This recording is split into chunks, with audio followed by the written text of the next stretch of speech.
Salam alaikum, Mustafa.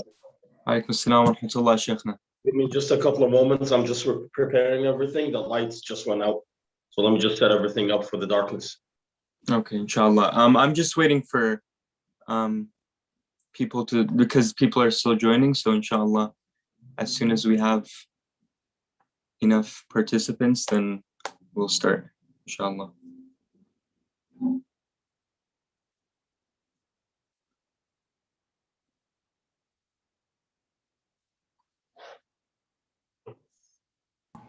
السلام عليكم.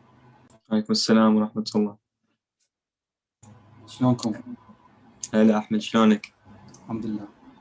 الحمد لله.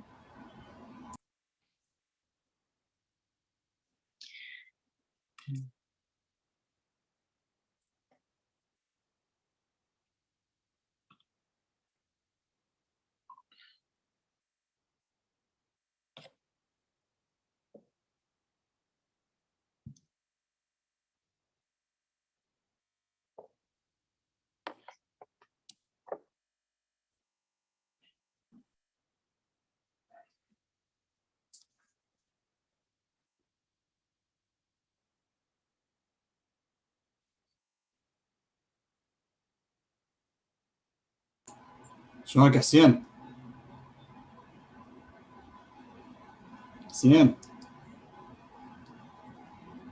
We can't hear you if you're talking, Hassan. Your mic is muted. السلام عليكم. عليكم السلام. شلونك؟ الحمد لله bro. Move the camera back a bit so we can see your face. Okay bro. What up?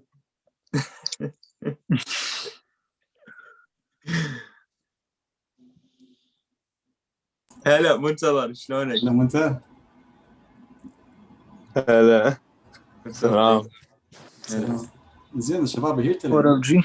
That's good, that's good.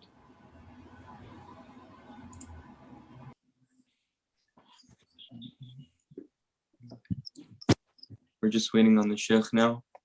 He's having some technical difficulties in Iraq with electricity going off and everything. We wouldn't know the struggle. Yeah. We wouldn't. Not Iraq. Al-Iraq al-Azim. Get it right. العراق العظيم. أحسنت شيخنا أحسنت.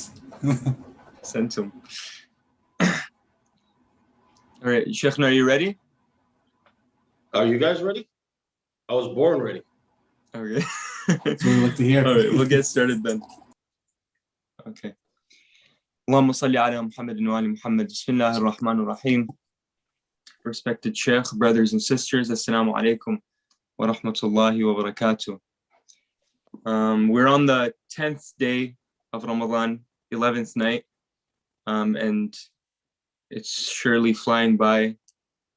I mean, I remember the first day of Ramadan like it was yesterday. So I hope this holy month is going well for all of you. And inshallah, we can all make the most out of it before this holy month is over. Tonight's lecture is going to be just where we left off. It was the first and second verse of Surah Al-Hajj. So yeah, we're just gonna pick up off from where we left off, and let's, without further ado, let's welcome Samahat al-Shaykh Khalid wa salawat ala Muhammad wa ali Muhammad. اللهم صل على Muhammad. آل محمد.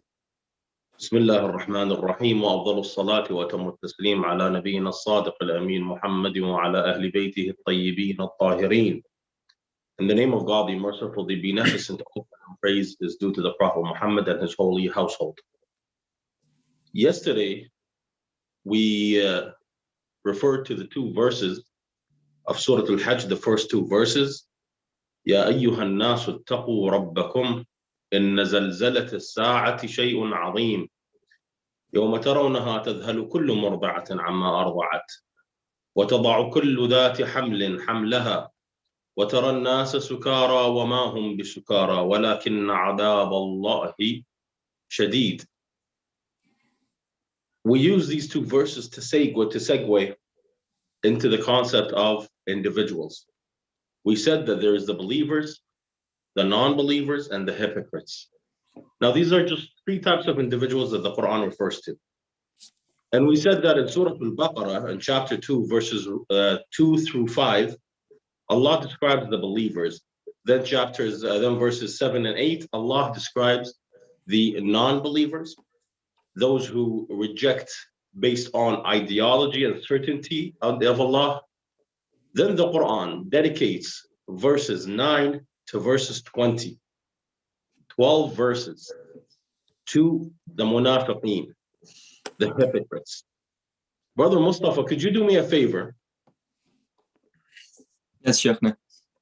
Can you read verses 8, 9, 10, 8, 9, and 10, and 11 from Surah Al-Baqarah up until Muslihun وَإِذَا قِيلَ لَهُمْ لَا تُفْسِدُوا فِي الْأَرْضِ, up until that verse. Could you read those 4 verses for me, please? Verses 8, 9, 10, and 11. Yes, please. Okay. أعوذ بالله من الشيطان الرجيم. بسم الله الرحمن الرحيم.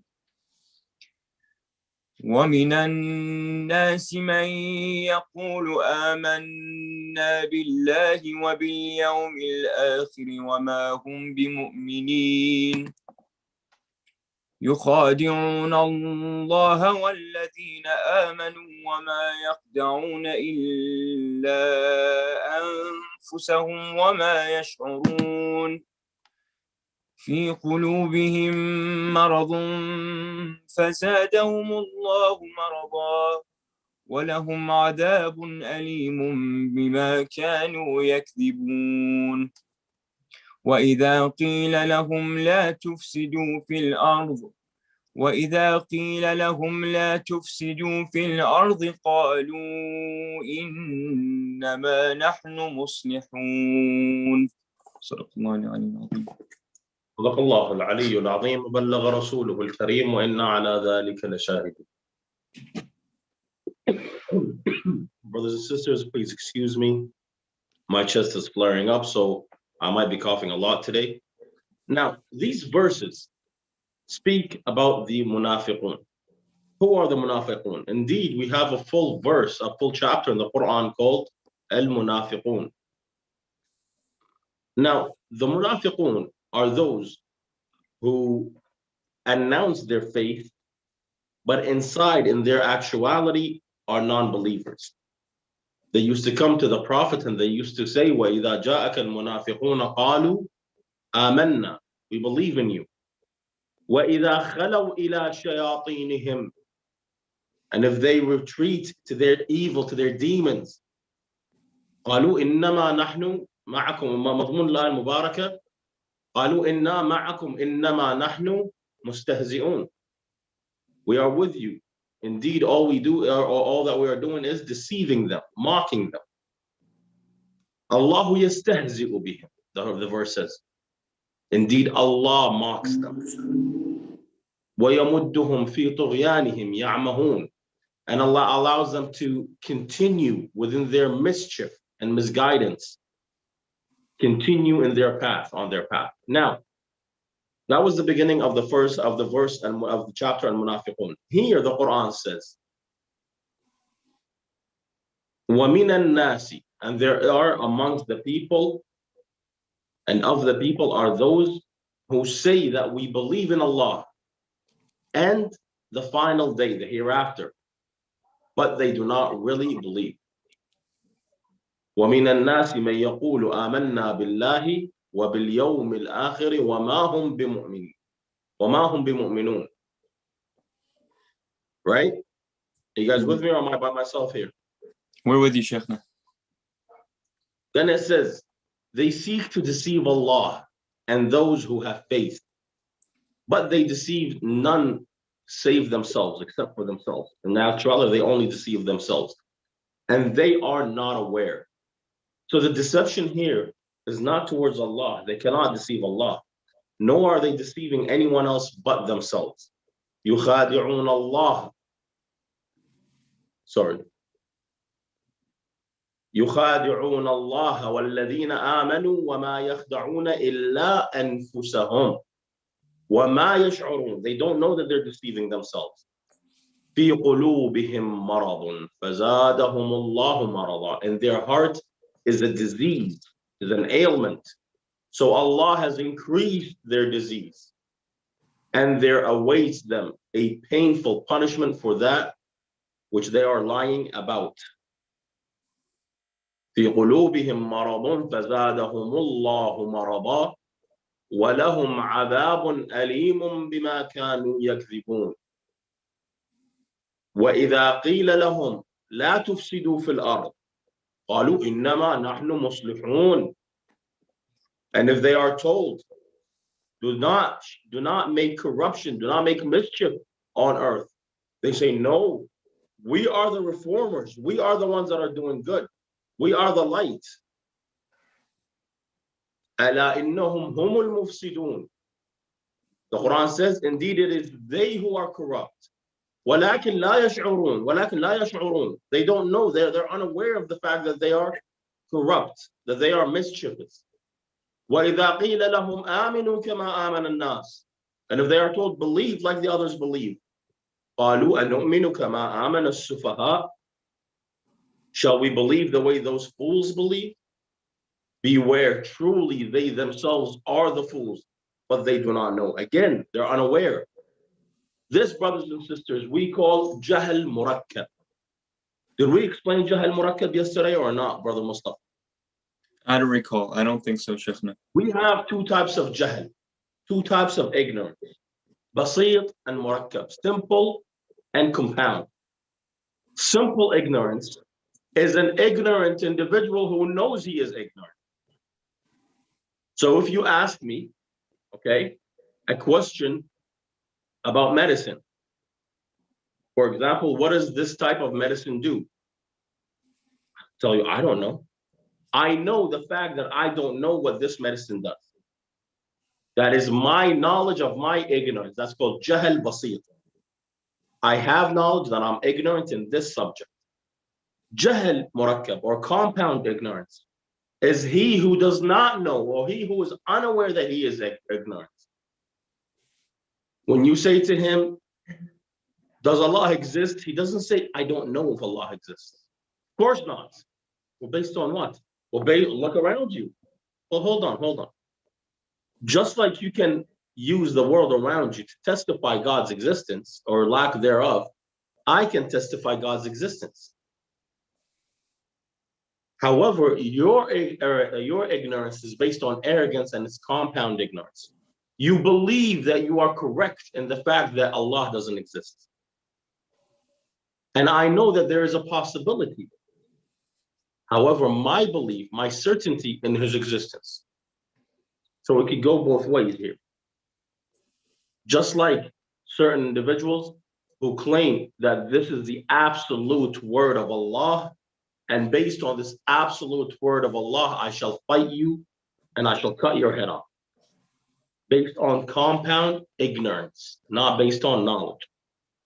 The Imam says, and there are those who are called knowledgeable, scholars, and they are not. They have simply inherited jahalatan min juhal. They have simply inherited ignorance from those who are ignorant. Therefore, when we come, brothers and sisters, this verse here is speaking about nifaq in a specific sense. The sense of those who hide kufr and who show Islam.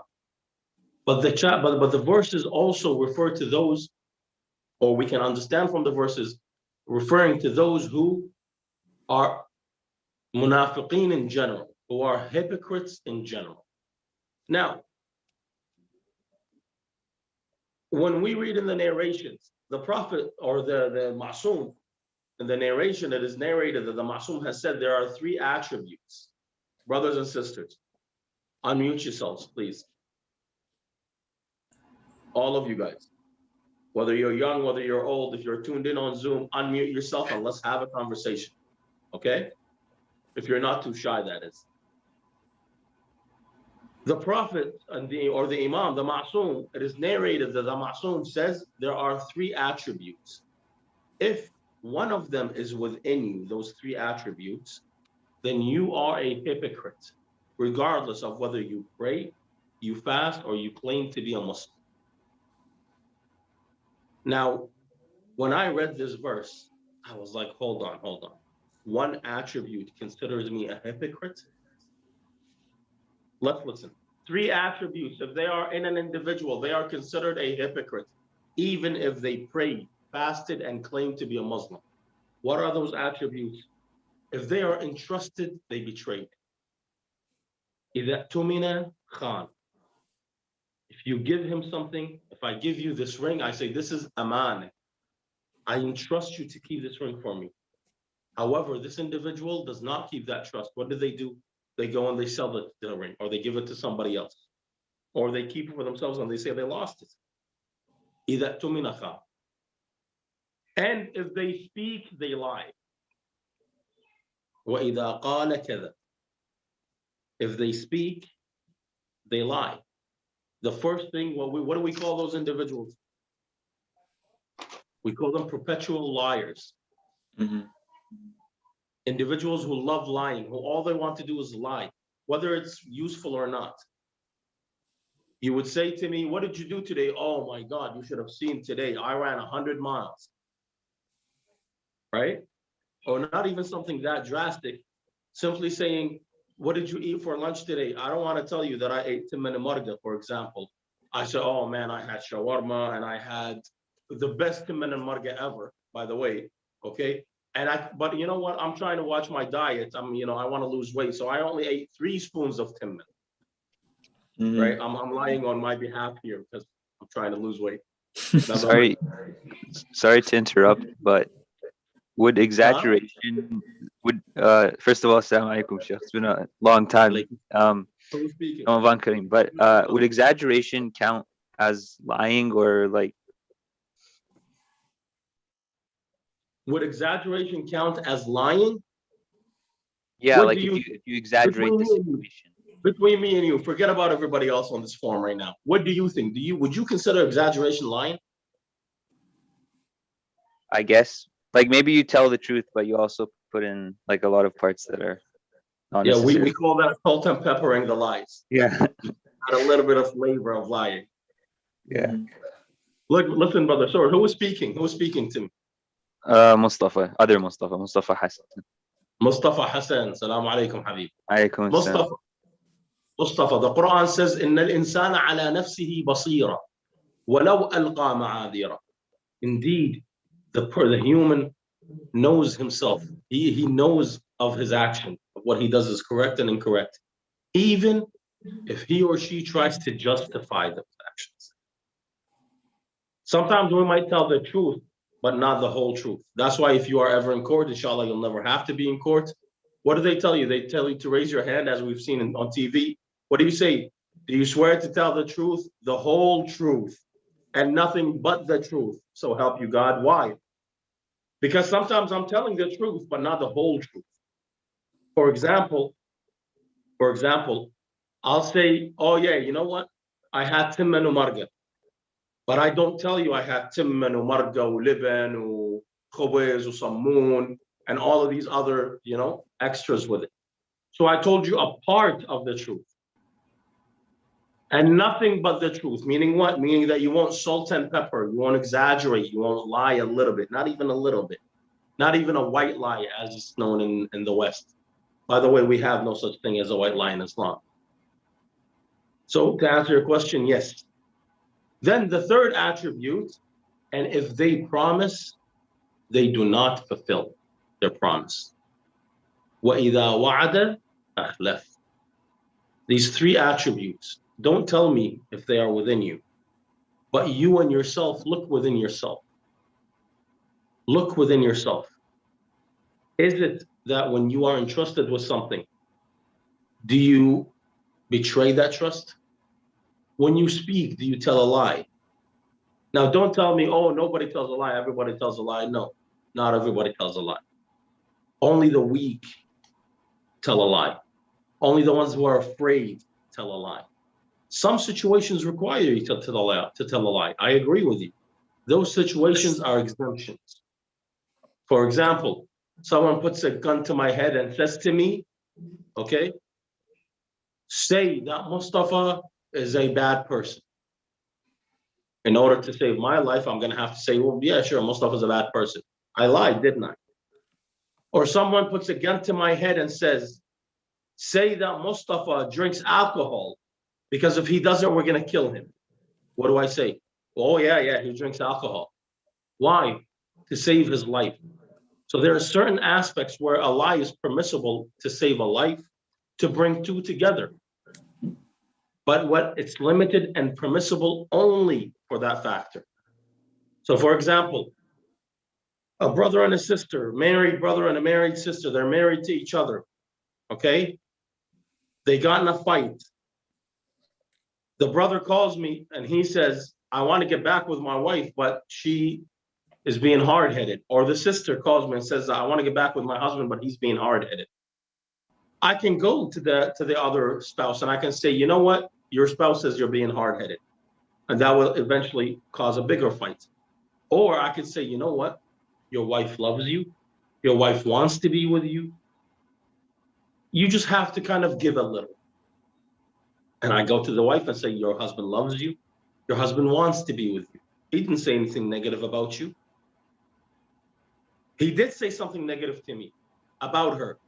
But if I tell her that, if I tell her your husband says that you're a horrible individual, even though he wants to get back with you, he still says that you're a bad woman, that's going to cause a divorce. And I don't want that to happen. So what do I do in this case? I tell that small little lie in accordance to what needs to be said. I don't need to go and exaggerate and say, you know what? Your husband not only loves you, he's going to buy you a 10-carat diamond ring. Well, you're exaggerating here, and it's an exaggeration of a lie that is unnecessary. And lastly, do we fulfill our promises, whether they're small or not? When I say to my mother, when my mother says to me, Khalid, throw out the garbage, and I say, yes, I have promised that I will. However, when I walk out of the house, I look at the garbage and I'm like, oh man, I don't want to pick it up right now. I'll do it another time. I come back home and I see that my wife or my mother was forced to go throw it out herself. Nonetheless, a part of hypocrisy, brothers and sisters, is called riyā. Riyā falls into the category of hypocrisy. What is riyā, Mustafa? Do you know it? I don't, Shaykhna. What is riyā, Ahmed? Do you know what riyā means? No. Riyā is showing off, but not in general. So not showing off the nice new car that I bought or the nice new phone that I bought. So it's showing off in religion. Okay, that is called riyā. Yatara'a. Riyā comes from the word yatara'a. Ra'a means to be seen to the other, for people to view you. For example, when you stand for the prayer, you say, Allahu Akbar, Bismillahir Rahmanir Rahim, Alhamdulillahi Rabbil Alameen, as most of our brothers and sisters do. However, when you stand in the Husayniyya, you're like, Allahu Akbar, Bismillahir Rahmanir Rahim.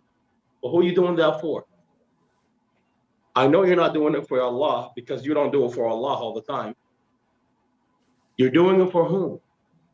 You're doing it so that when the Shaykh walks by, he says, MashaAllah. Look at his prayer. Brothers and sisters, this is how your prayer should be done.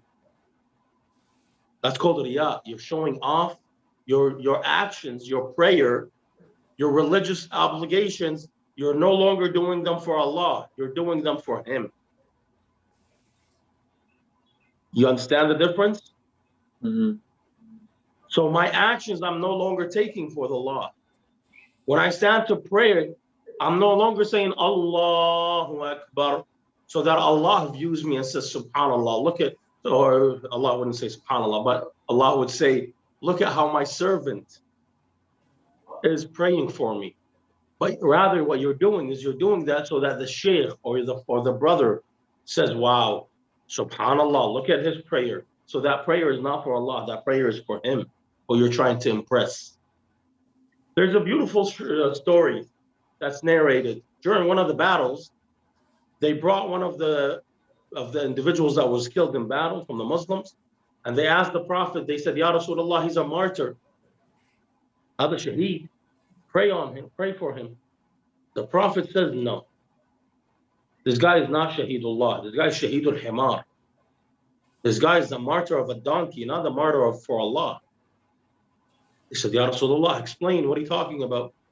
He says, this man, Jibreel has informed me that this man saw the enemy riding a donkey and he wanted to take the donkey. So he went and he tried to kill the man who had that donkey. And he was killed before he got to the donkey. Therefore, when this man was fighting, he was not fighting for Allah, he was fighting for the donkey. This is what Riyadh does to us. Not only that, sometimes what we have other than Riyadh is al-i'jab, is that I find is I'm impressed with myself. Whenever I walk up, I'm like, subhanAllah, yeah, look how well this jubba fits. And this abaya, I think they're very good colors together. When I'm going to be viewed on camera, they're going to say, MashaAllah, look at the Nuraniya, look at how he's doing tanseeq, how this jubba fits with this abaya and that imama, and he's very well shaved today. He looks handsome. He plucked his eyebrows. He squeezed all the blackheads. Okay, I'm not saying don't do that, but I'm saying when you're doing that, don't do it for the sake of people. Do it for the sake of Allah, for Allah of Allah. Because Allah says, Inna Allah jamilun yuhibbul jamal. Allah is beautiful and He loves beauty. When you're doing it, I'm not doing it so Ahmed says, wow, mashallah, look at the Sheikh, mashallah. I'm doing it so that Allah sees that I am caring for myself. Allah sees that I'm clean.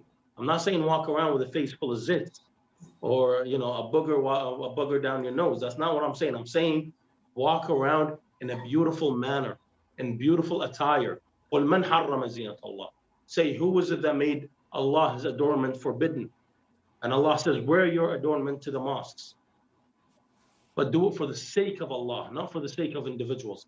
Because brothers and sisters, if you are doing something for an individual, then expect your reward from that individual and not from Allah. But if you're doing it for the sake of Allah, then expect your reward from Allah. If you do something for me, personally me, without Allah, I might give you something back and I might not. Sahih or la? If you do it for me, I might give you something in return and I might not. Either way, your benefit is either monetary or momentary, meaning money or short period of time. But if you do it for Allah and you are thankful for Allah giving you the blessing to do this action, what does Allah say? وَلَئِن شَكَرْتُمْ لَأَزِيدَنَّ. And if you are thankful, I shall give you more. I shall give you plenty more. وَلَئِن كَفَرْتُمْ. Remember, Mustafa, the other day we spoke about kufr and iman. We said one of the types of kufr is al-kufr. Al-Juhud. Those were two types. And then we said kufr bin ni'mah. Doing kufr and the blessings. Allah says, وَلَئِن شَكَرْتُمْ. If you are thankful, I shall give you more. And if you do kufr, then my torment is severe. وَلَئِن كَفَرْتُمْ. My torment will be severe. Now, let's go into the verses and let's try to understand something from the verses after this not short, long introduction. The Quran here says, وَمِنَ النَّاسِ مَن يَقُولُ آمَنَّا بِاللَّهِ وَبِالْيَوْمِ الْآخِرِ. And from the people are those who say that we believe in God and the hereafter. What do we take from this? That the pillars of faith, that the basis of faith is what? Is a faith in Allah, and by association, what Allah has said to us, and the faith in the hereafter. Those are the pillars of faith. Another thing we take from it, the Quran says, وَمَا هُمْ بِمُؤْمِنِينَ. Meaning what? Meaning Allah has an insight into your system. First of all, belief belief is an eternal thing. Meaning what? Meaning that it is within your heart. However, it is within your heart that needs to take on practical effect, that needs to take on action. Some individuals take on only the action, while other individuals take on only the eternal effect, the internal effect. Islam is both of those, is the combination of the internal belief followed by the action. Let's look at what the Imam says. A man came to the Imam alayhi salam and he said to him, this man is from Khurasan, modern day Iran. The Imam says to him, where is the brother from? The man says, I am from your Shia from Khurasan. The Imam looked at him and he says, and from which of our Shia are you? The man looks at the Imam and he says, Yabna Rasulullah, how many types of Shia are there? The Imam replies, there are three. There are those who love us publicly, but not internally. And there are those who love us internally, but not publicly, within their hearts, but not publicly. And there are those who love us internally and publicly. Now, if the Imam was to ask you, which of those three are you? What would you say? Ahmed, what would you say? Internally and externally. Internally and externally. Central. What about you, Mustafa? I mean, I would obviously say the right one, which is loving somebody internally and externally. Central. Yeah. Internally and externally. So did the brother from Khurasan. Mm-hmm. He said, Yabna Rasulullah, I am from those who love you internally and externally, publicly. Everybody knows that I love you. The Imam looked at him and he says, those individuals, inna li ha'ula, those individuals, alamat, attributes, signs.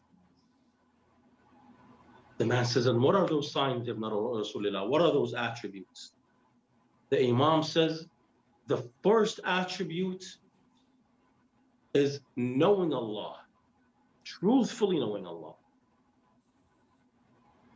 The narration says, it goes something like this. قال إن لهؤلاء صفات علامات أولها معرفة الله حق معرفته. Sorry, I believe the narration says sima. Nonetheless, nonetheless. معرفة الله حق معرفته. But the Imam, listen, the Imam said that there are attributes, plural, meaning that what? That there's more than one, right? Mm-hmm. However, the Imam only narrates one, معرفة الله حق معرفته, and does not narrate a second or a third or a fourth. The scholars say in Arabic, if you say the first, أولها, and you don't say ثانيها وثالثها, and you don't say the second and third, that means it is the first, the second, the third, and the foremost. That means it's the only attribute that is worth knowing, because based upon that attribute, all other understandings come. Mm-hmm. Now, if we sat in front of the Imam and the Imam said that, can we truly reply to the Imam and say, we truly know Allah?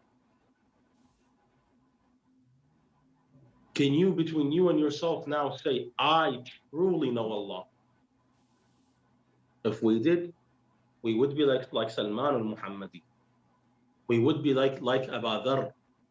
We would be like Ammar. Correct? Mm-hmm. We would be like Habib ibn Madahir al-Asad.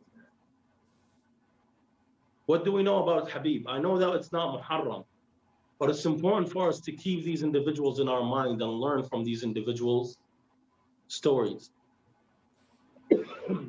Habib was a rich man. Habib was the head of his tribe. Which was the tribe of Habib? Do you guys remember? Habib ibn Madahir al-Asadi. Mm-hmm. He's from Bani Asad. Not only that, he was the leader of his tribe in Kufa. Habib ibn Madahir The narration says that his wife dreamt the night prior of Fatima al-Zahra salawatullahi wa salamuhu alayhi. And she said to the wife of Habib, isn't it time for Habib to dye his beard? أما آن لحبيب أن يخضب لحيته. She said, when I woke up, I told Habib narrates, at the market he ran into a man by the name of Muslim ibn Awsaja, also one of the companions of Imam al-Hussein.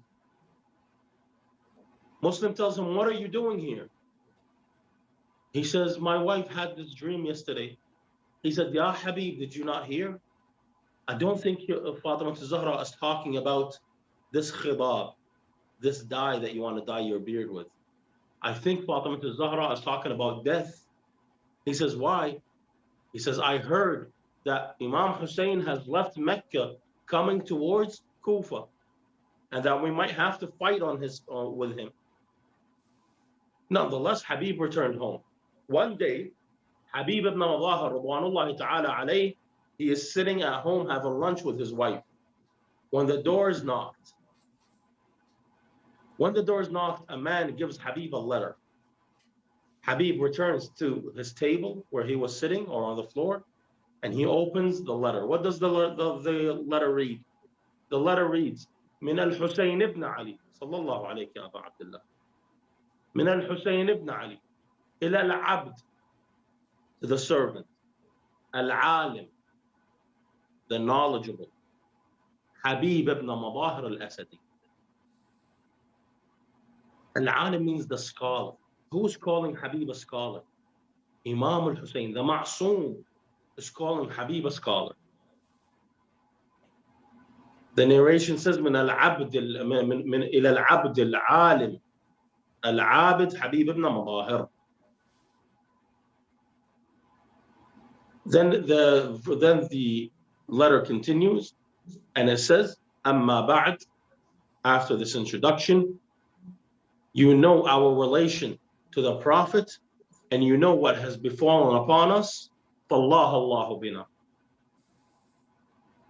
أما إنك تعلم قرابتنا من رسول الله وما حل بنا فالله الله بنا. Seek Allah through us. Wassalam. Imam didn't tell him anything else. The Imam didn't tell him, I am in Karbala. The Imam didn't tell him, I am surrounded by the army. The Imam didn't tell him, I'm running out of water. The Imam didn't say anything. This in Arabic is called ishara, a point. The Imam simply pointed at Habib, and Habib understood it. That's why in Arabic they say, Al-abdu yuqra'u bil-asa, wal-hurru takfihi al-ishara. The slave is beaten by a stick because he won't listen. But a free man is he who understands from a single point. This is an old Arabic term that is pre-Islam, because Islam does not condone slavery, obviously. Al-hurru takfihi al-ishara. When you speak to a free man, you don't need to explain. All you need to do is point, and the free man understands what you are referring to. Nonetheless, they say Habib threw out his food. His wife said to him, what's happening? He says, this is the letter that I got from Hussein and I'm leaving. She said, Ya Habib, will you leave me here? He says, I can't take you with me. We're under lockdown. The whole city of Kufa was under complete lockdown. Habib could not leave Medina by himself, the Medina of Kufa, the city of Kufa. He could not exit it by himself. So what did he do? He had a servant. He said to him, take my horse and leave the city and meet me at a specific place. Habib took a long time to leave the city. In fact, he would not only go through the back alleys, there was a way he literally had to escape the city. When he got close to the area, he heard the servant speaking to the horse. He said, Wallah, ya faras, by Allah, O horse. Habib has taken a long time and he's not here. I will give him but a few moments. If he does not arrive, I will ride you and go to assist in victory the son of the Prophet. They say Habib looked up and he teared up and he says, Sayyidi Aba Abdullah, Sayyidi Aba Abdullah, oh my master, oh Aba Abdullah, even the servants want to assist you. How about the free men? They say Imam Hussein Salamullahi alayhi divided his banners and he left one banner undivided. He left it to himself. They said, who is this extra banner for? He said to them, don't worry. A man will come to claim it. I'm expecting. It wasn't but a few moments and they saw dust kicked up from the side of Kufa. They looked and they said, Yabna Rasulullah, there is someone coming. You know, in the desert, when horses run, they kick up dust behind them. So you can tell from a distance that someone is approaching. He says, yes, لَقَدْ جَاءَ حَبِيبُنَا Habib. Our beloved one, Habib, has come to us. Of course, Habib means beloved one. Habib means beloved one. Habibuna means our beloved one. Upon arriving, Habib was greeted by the Imam and the Ahlul Bayt and the companions, and the Imam gave him the main banner of the army. They say Habib, listen brothers, Habib was so close to Imam Hussein, to Imam Amir al-Mu'mineen, Allahumma salli ala Muhammad wa ali Muhammad. The electricity just came back. Habib was a close companion, one of the closest companions of the Imam. He knew a lot of private things about the Ahlul Bayt. From those private things, Hussein alayhi salam, as he was talking to Habib, Sayyidah Zainab asks, she says, who was Imam Hussein talking to? Why do I hear commotion? They said, Habib ibn Madahir came from Kufa. So she said to the servant, she says, go and tell Habib salam from me. Give him my salutations. They say when Habib heard this, Habib started wailing. They said to him, why do you cry? He says, who am I? So that Zainab would give her salam to me. Zainab, who's never been seen nor heard. In fact, one of the neighbors of the Imam Amir al-Mu'mineen, he said, I lived next to Amir al-Mu'mineen for years. I had never found out that he had a daughter. I never heard a voice. I never heard a sound. On the day of Karbala, I realized, brothers, that this is not Muharram, and I'm not going to turn it into a tragedy, but we have to take these individuals into consideration into our daily lives. In the Battle of Karbala, Habib ibn Madahir carried out into battle and returned the first time, the first Hamla. When he returned, Imam Hussein saw him crying. Imam said to him, Ya Habib, did you remember your family? أذكرت أهلك فبكيت? Did you remember your family and you cried? Habib says, لا يا ابن رسول الله لقد استبدلت بأهلي أهلا وبمحلي محلا. I have turned in my family for your family and my place in life for your place in life. He says, Habib, why do you cry? He says, سيدي أبكتني هذه الواقفة بباب الخيبة. I weep over this woman who's standing at the foot, at the door, at the tent. At the foot of the tent. The Imam looked and it's Zainab. Zainab said to him, Habib, why did I make you cry? He says, Mawlati, when I saw you, I remembered Amir al-Mu'mineen and how he describes how you will enter Kufa on the back of bare, bony camel. Habib ibn Madahir was a senior, was an old man, beyond his 60s. Habib ibn Madahir, his greatest concern was Imam Hussein, to the point that when he fell, him and Muslim ibn Awsaja, when Habib fell, the Imam was broken. The Imam says, where are my companions?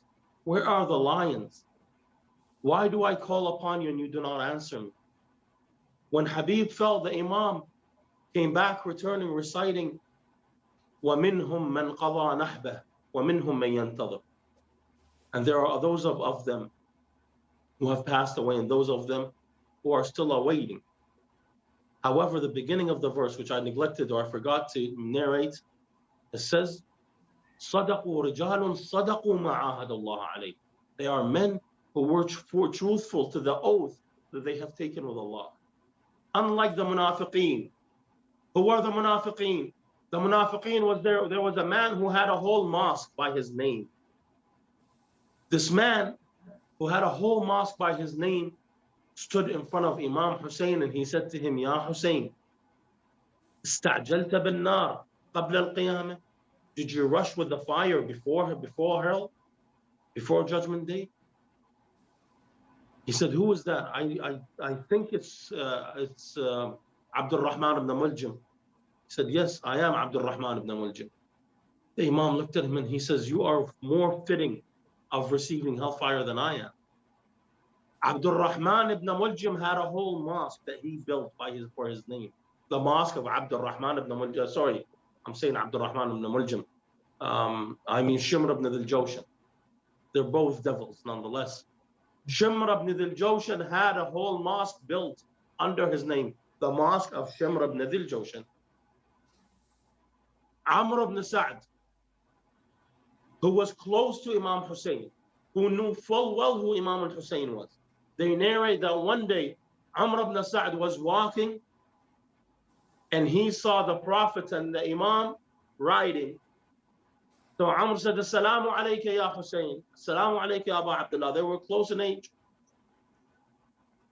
The Prophet looked at him and he says, Ya Amr, do you like Hussein? He said, yes. He says, Ya Amr, then why would you stand against him on that day? And this is something that the Imam reminded Amr. He told him, Ya Amr, why do you go to war against me? If it's for money, we will give you money. If it's for position, we will give you position. What does he say in the poem? He says, أَأَتْرُكُ مُلْكَ الرَّيِّ وَالرَّيُّ مُنْيَتِ. Do I leave the mulk, the power, or the authority of Ray? Ray is a small city in Iran. Yazid promised him, and Ubaidullah promised him that if he wins, if he beats Imam Hussein, if he defeats him, they will give him the authority. He will be the king over that area. He says, أَأَتْرُكُ مُلْكَ الرَّيِّ وَالرَّيُّ مُنْيَتِ. And Ray is my dream. I dream of owning Ray. أَمْ أَعُودُ مَأْثُومًا بِقَتْلُ حُسَيْنِ. Or do I return with the sin of killing Hussein? Hussein is my cousin. And life drags on. However, in Ray, there's قُرَّةُ عَيْنِي, the pupil of my eye is Ray. Then he says, they say, look, subhanallah, look at where the love of this world and hypocrisy takes you. He says, they claim that Allah has created hellfire and adabun alim. If they are correct, I will ask forgiveness within 2 years after killing Hussein. And if they're incorrect, if they're not correct, then I would have won in this world. I would have benefited in this world by becoming an emperor or by becoming a king or a person of authority. However, this man, after killing Imam Hussein, stands in front of Ubaidullah ibn Ziyad. He stands and he says, "Imla rikabi fiddatan aw dhahaba." Fill up to my knees with gold and silver. فَقَدْ قَتَلْتُ السَّيِّدَ الْمُحَجَّبَ. I have killed the master, the one who is covered, who is veiled from this world, who cannot be understood. قَتَلْتُ خَيْرَ النَّاسِ أُمًّا وَأَبًا. I have killed the best individuals of mother and father, and the best who, if you are to carry his lineage, or if you are to hear his lineage, they say, Ubaidullah says to him, if you believe so, then why did you kill him? Leave, you have nothing. They say when he left, he looked at his son and he says, oh my son, we have lost both the dunya and the akhirah. وَهُمْ, what does the Quran say? وَهُمْ لَا يَشْعُرُونَ يُخَادِعُونَ اللَّهِ وَالَّذِينَ آمَنُوا. They try to deceive Allah and the believers. وَمَا يَخْدَعُونَ إِلَّا أَنفُسَهُمْ. Yet they only deceive themselves without knowing. We see this exemplified in Umar ibn Sa'd.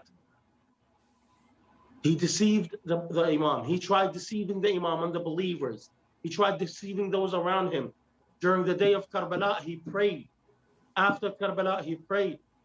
However, they only deceived themselves without knowing.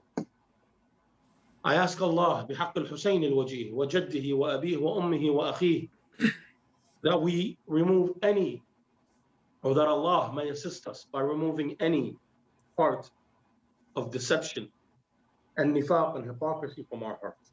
Yeah, yeah, me. وإلى أرواح المؤمنين والمؤمنات وأرواح من مات على الهدى والإيمان رحم الله من قرأ سورة الفاتحة مسبوقة بالصلاة على محمد وآل محمد.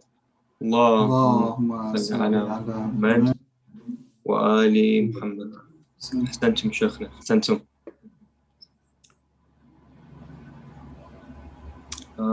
If there's any questions, now's the time to ask. You can either unmute yourself or just type the question in the chat, and inshallah the Sheikh can answer any questions that you guys might have. Sorry, I just have one question. I was watching a documentary the other day about like this isn't really related to the muhabara, but about like halal certifiers, like for halal food. And basically like it was saying that there wasn't like a central like association organization to certify the food. Like there's many, and they all like have their own different standards, and especially in some Western countries they have to follow certain rules. Like I know in France now that I think they need to require the animal to be, I can't remember exactly, but it was either like boiled or something, like something against the, like in Islam. So like what's our stance on halal food these days? Because like a lot of them have their own, like the people that certify them have their own standards that might be different than what we're supposed to follow. So I don't live in Vancouver anymore. I live in Najaf. I visit Vancouver here and then and then here and there, then and now. But I don't live there, so I don't know exactly. I mean, each company, like when I was there, we used to refer to each company. Some of the brothers and sisters used to call each company and go and check in on how they're slaughtered. For that, your best answer is to refer to Sheikh Abu Huda. He will tell you which is halal, which is not halal, where to buy from. However, usually meat that you buy from a Muslim is halal. Okay, so if I have a butcher shop, you don't have to ask me if it's halal or not. Anything you buy from me is automatically considered halal because I'm a Muslim, because I'm considered a Muslim and we're supposed to be good people. Okay, however, if you have doubt, you should look into it. Any non-Muslim store, that clear, any non-Muslim store you cannot buy the meat from unless you're certain that that meat is 100% authenticated halal.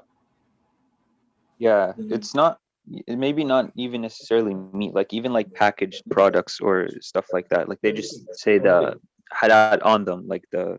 That's not enough. The word halal does not mean anything to us. Yeah. Because remember a while back, Australia came out with halal pork. Do you remember that? Are you old enough to recall that? I don't remember that. Okay, well, a while back, Australia, who was one of the largest producer of halal meats, came out with a pork product, pork meat, pork loins, with the label halal on it. Because all it is a sticker that they put in, or in some cases is the print that they add to a packaging, right?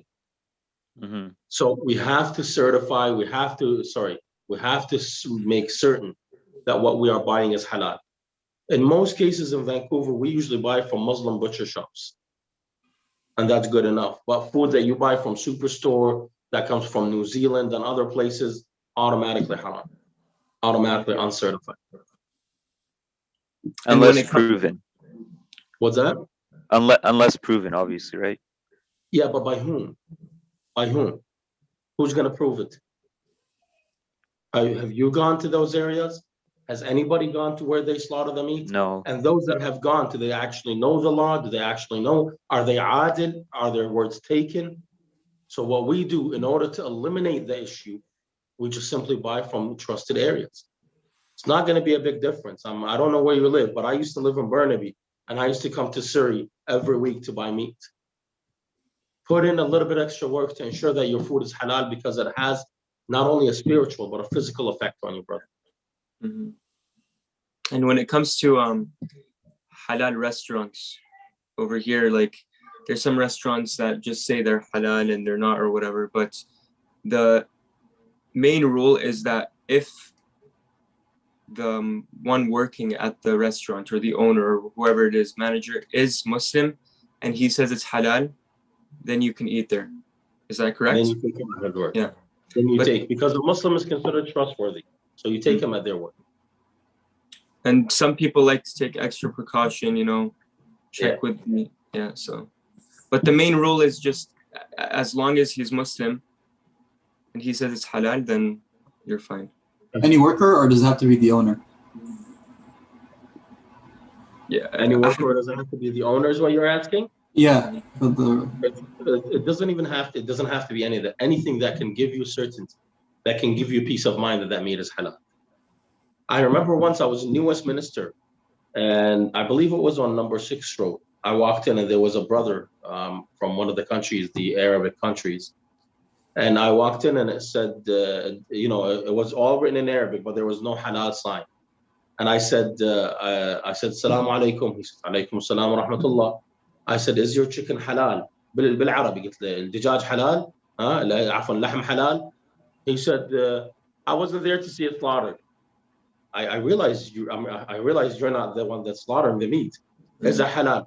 All chicken is halal. I'm like, okay, well, you know what? He might be a Muslim, but with the second he said all chicken is halal, I wasn't there to slaughter it.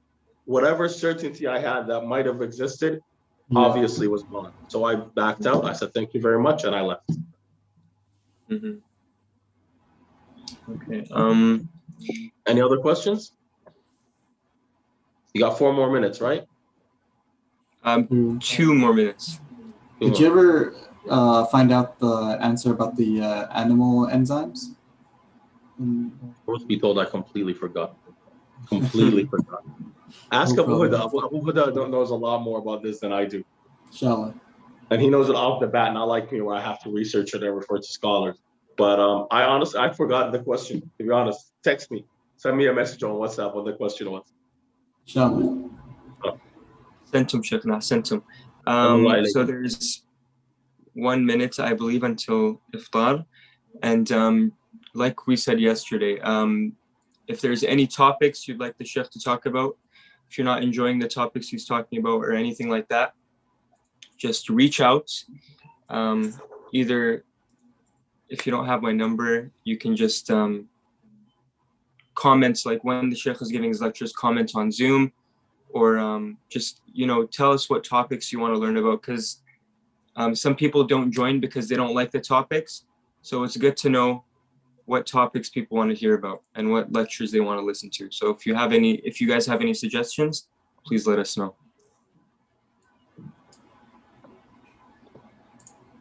Alhamdulillah. With that, I will leave you guys be. I've got to get ready to get out of here. So, inshallah, please remember me and my parents in your dua, and I will do the same for you. Allah, Sentum Sheikhna. Keep us in your dua as well. It will cost you $25 a dua. I'll give you a tip, $30. Inshallah. Your service. Inshallah. Assalamu alaikum. We'll see you tomorrow, inshallah.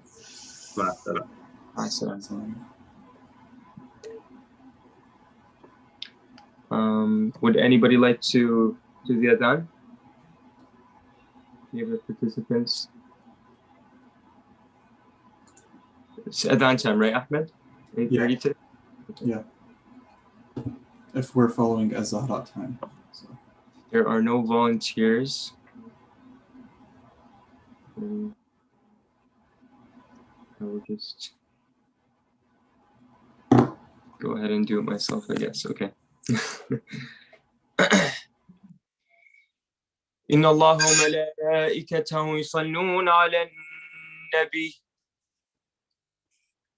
يا أيها الذين آمنوا صلوا عليه وسلموا تسليما اللهم صل سبحان الله والحمد لله ولا إله إلا الله والله أكبر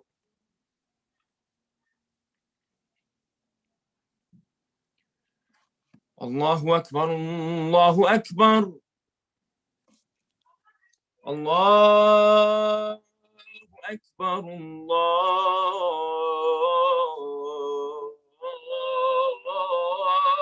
أكبر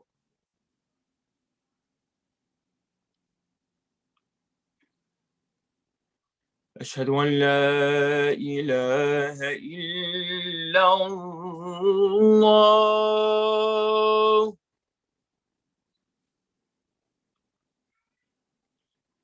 أشهد أن لا إله إلا الله.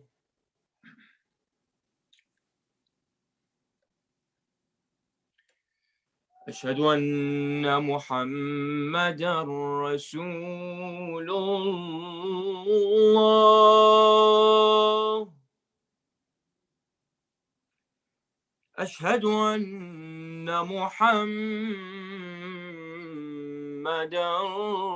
رسول الله.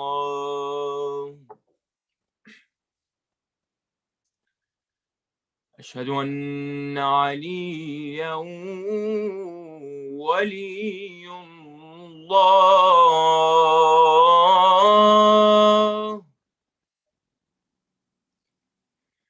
أشهد أن عليا حجة الله. حي على الصلاة. حي على الصلاة. حي على الفلاح. حي على الفلاح. حي على خير العمل. حي على خير العمل. الله أكبر. الله أكبر. لا إله إلا الله. لا إله إلا الله. صلى الله على سيدنا محمد وآله وسلم. اللهم صل على محمد وعلى محمد. أحسنت مصطفى. أحسن الله عليكم. Thank you all for joining tonight, and we'll see you all tomorrow night, inshallah. Wassalamu alaikum wa rahmatullahi wa barakatuh.